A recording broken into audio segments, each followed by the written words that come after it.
Hala, ang dami kalaban!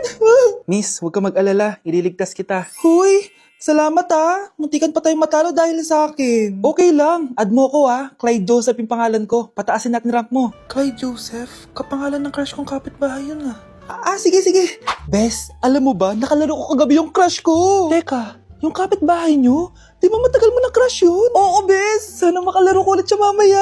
Ayan na naman siya, Sana makalaro ko siya ulit. Bakit di siya online? Ay, kainis. Di ko siya nakalaro ngayong gabi. Wala ding signal dito.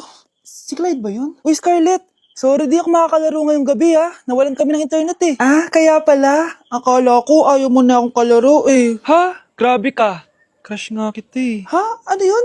Ay, oo nga pala. Magpa-install na kayo ng Vida Fiber. Sure na smooth ang laro natin kasi up to 75 Mbps ang speeds nito. Oh, huwag kang magugulat kapag sinabi kong 888 pesos lang per month to May setup fee pero carry lang kasi up to 8 gadgets ang pwede mag-connect. Hala, thank you Galing mo talaga. Kaya crush kita Kaya crush kita Kaya crush kita Kaya crush kita O anak, magluluto na ako ng ulam natin. Anong gusto mong ulam? Pinakbet? Ayoko ng gulay na. Ayoko yung pinakbet na yan. Fried chicken? Nakakasawa na yung fried chicken na yan, Nay. Gusto ko yung may sabaw. Ang arte mo naman, anak. Anong gusto mo? Sopas? Sopas? Para naman tayo nasa lamay niyan Gusto ko yung may baboy. Alam ko na. Sinigang na baboy. Ano naman yan, anak, Ba't tumidila-dila ka dyan? Di ba alam yun, Nay? Si Alden? Diyos ko, kaka-tiktok mo na naman yan Ano na naman pinapanood mo, Ay, naku, mga bata ngayon. Nakakatakot na kayo. Nay, bakit po? Mga sinungaling kayo? Paano niyo nagawa sa akin to, Nay, anong sinasabi mo? Hindi namin maintindihan. Ikaw, Scarlett, sabi mo doktor ka, di ba? Bakit katulong ang trabaho mo sa New York, Nay. Ikaw, Brianna, teacher ka, di ba? Bakit nakita ka nilang nasa bar at sumasayaw-sayaw ka pa? Ikaw, Michael, akala ko may engineer na ako. Ngayon pala, nangi-scam ka lang ng tao! Bakit niyo tinago sa akin to, Nay, hindi kasi ako nakapasa bilang nurse sa New York. Sabi nila, mas magaling kasi talaga si Brianna compare sa akin. Kaya rumakit muna ako bilang katulong para makapag-aral ulit. Oo, Nay, sumasayaw ako sa bar. Pero di ko binibenta ang katawan ko. Kailangan ko lang yung pera para makagraduate na ako bilang teacher. Ayoko na kasi manghingi sa'yo Ang baba kasi ng sweldo ng engineer, Nay, kaya humanap ako ng paraan para kumita ng pera. Alam ko mali ang pagiging scammer pero yun ang bumuhay sa akin, Nay. Mga anak! Sana sinabi niyo sa akin! Pamilya tayo dito, diba? Magtutulungan tayo! Bakit tinago niyo sa akin? Natakot kasi kami, Nay, na baka ma-disappoint ka namin. Alam kasi namin yung paghihirap mo. Mapag-aral lang kami. Anak ko kayo! Gagawin ko lahat para sa inyo. Sa tingin nyo ba hindi ko kayo tatanggapin, Kaya itigil nyo na yung mga ginagawa nyo. Lalo ka na, Miguel. Opo, Nay. Sama-sama tayong bumangon. Nay, sorry. Wow, ang sweet naman. Isa ka pa.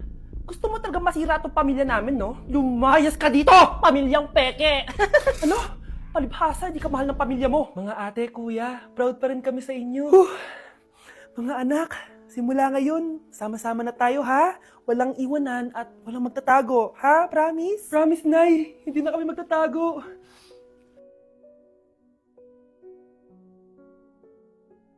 Ang isang 50% po ay mapupunta sa isa niyang anak. Ano? Baka yan yung isa naming anak na nawala? Oo, sa amin na lang yan. Ako! Ako ang isa pang anak ni Ramon.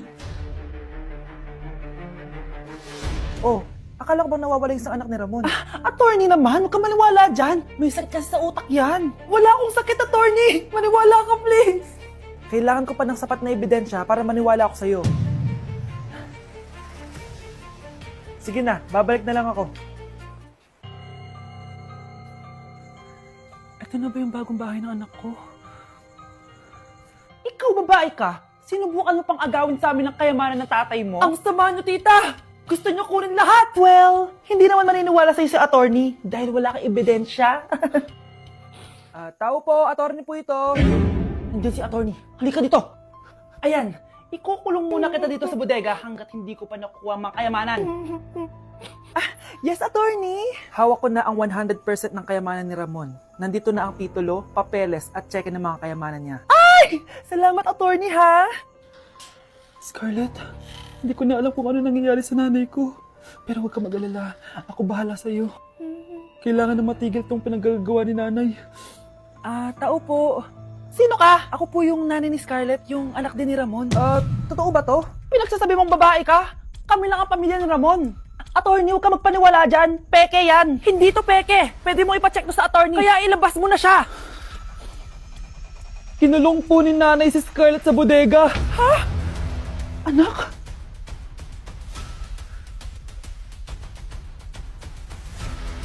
Kakagising ko nga lang pala mga mare. Charot lang, kanina pa ako gising. Habang tumatae nga pala ako mga mare, bigla ako may naisip ng pagkakakitaan. Kaya naman nagpahatid na ako mga mare sa malapit na grocery sa amin. Bagong-bago nga pala itong naisip ko mga mare at wala pa nakakagawa nito. Bumili na nga ako ng mga kakailanganin ko mga mare para hindi tayo maubusan ng stocks mamaya. Pagka uwi ko nga, inumpisan ko na agad magluto mga mare. Para naman marami tayong kitain ngayong araw. Wala talagang lugi dito sa small business na naisip ko. Dahil sa isang pack na to, 200 orders na ang magagawa ko dito mga mare. Kakaiba talaga tong fries ko mga mare. Dahil sinigang powder ang nilagay ko dito mga mare. Ito nga pala yung 70 pesos mga mare. Sobrang sulit na talaga. Sa sobrang mura nga nito mga mare, nanganganib pa ako malugi. Pero hindi na importante yun mga mare, basta marami tayong customer. Nakakatakam nga tong sinigang fries natin mga mare, for sure dadayuhin to. Hindi na talaga nakapaghintay ang mga customers natin mga mare. Kita niyo naman sa mga mukha ng mga customers natin mga mare na masaya sila. Sobrang nagustuhan nga nila yung sinigang fries natin mga mare. Babalik-balikan daw nila to. Ang saya pala kumita mga mare. Lalo na't galing sa dugot pawis.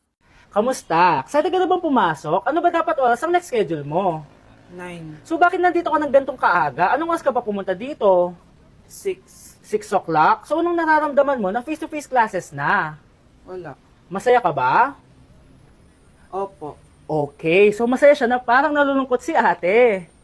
Hala, iba na section ko. Saan yung section 1? Ba't napunta ako dito? Ito na ba yung section 1? Good afternoon, everyone, especially to all of the panelists, advisors, and especially to our co-researchers who attend this virtual conversation.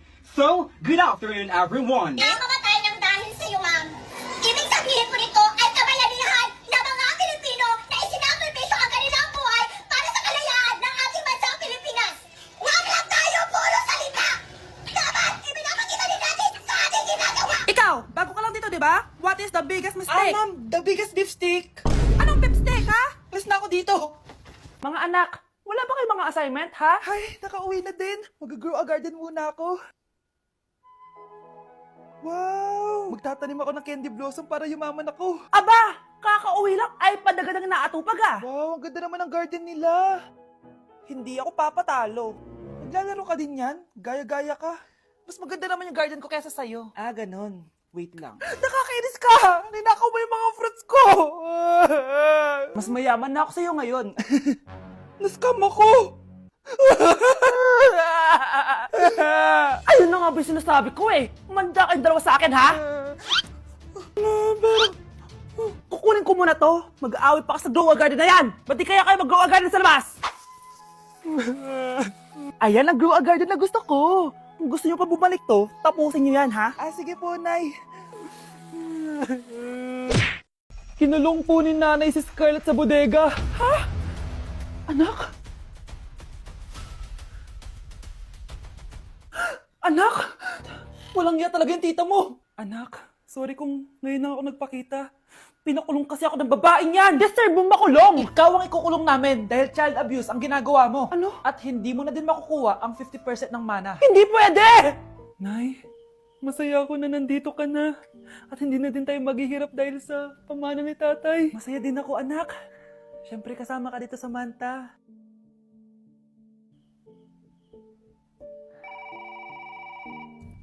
Ano ba? Bakit tawag ka na tawag, ha? Oo, wala silang kaalam-alam. Sige na, baka mahuli pa tayo. Sa wakas, sa atin na ang mana. Maghahati tayo dito. Palayasin mo na yung mga batang yun, ha? Ako bahala. Ang galing talaga natin magpanggap date. Mga anak, aalis na tayo dito sa bahay. Lilipat tayo sa mas malaking bahay. O eto, mga gamit nyo, inimpake ko na. Talaga, Nay? Scarlett, huwag ka maniwala dyan. Nagpapanggap lang yung nanay mo. Samantha, ano yung mga pinagsasabi mo? Magjowa sila ni attorney. Sinet up nila tayo. Ganyan ba ang ugali mo, Samantha? Kaparehas ng nanay mong sinungaling? Samantha, ano ba? Kung ayaw mo sumama, edi wag. Sige, kung totoong anak mo talaga si Scarlett, saan at kailan mo siya ipinanganak? Ang dali naman yan. Edi sa Manila. Pinanganak ako sa ibang bansa. Hindi ikaw ang nanay ko. Ay, oo nga pala, sa ibang bansa pala. Sorry, nakalimutan ko. Ang dami namang drama. Total, nasa amin na ang mana. Umalis na kayong dalawa. Kung ayaw niyong pati kayo, ipakulong ko. Kung meron mang makukulong, kayong dalawa yon. Salamat sa pagtawag, Samantha. Inaaresto kita, attorney, sa kasong panloloko. Palpak ka talaga! Naisahan niyo ako ngayon, ha? Hindi pa ako tapos sa inyo. Talagang sinira mo yung sarili mo, attorney, para sa pera. At ang dami mo na palang naloko. Samantha, huwag na tayong maghiwalay, please. Oo, Scarlett. Dito lang ako palagi sa tabi mo. Kayong dalawa, mag-ingat kayo palagi, ha? Gamitin niyo na maayos sa pamana ng tatay niyo. Salamat po. Oh, bakit may pera na naman dito? Pinamigay ko na ibang pera kahapon, Kakainis naman. Ma'am, may delivery po kayo. Oh, ano to? Pera na naman? Diyos ko, ayoko neto. Sa'yo na lang, kuya. Ayoko din po niyan, ma'am. Sa iba niyo na lang po ibigay. Sige na po. Ano ba yan? Ang dami ko ng pera eh. Nay, bakit 300,000 na naman yung binigay mong baon sa akin? Hindi ko pa nga nagagastos yung baon ko last week eh. Tapos binilan mo pa ako ng bagong iPhone at iPad. Bawasan mo yung baon ko, ha? Nakakainis ka. Huwag ka na magreklamo. Ang dami na nga natin pera eh. O, eto pa. Hindi ko na alam kung saan ko gagastusin to eh. Ay naku, padala kasi ng padala ng pera eh. Tapon ko na lang to. Congrats, ma'am! Kayo po ang grand winner ng 5 million pesos! Ano ba yan? Pera na naman. Pwede ba hindi ko tanggapin yan? Dami ko ng pera eh. Ay, baw na po namin kunin to, ma'am. Sa'yo na po to. Congrats po ulit. Ba't pa ako nagising? Sana ganun na lang yung problema ko.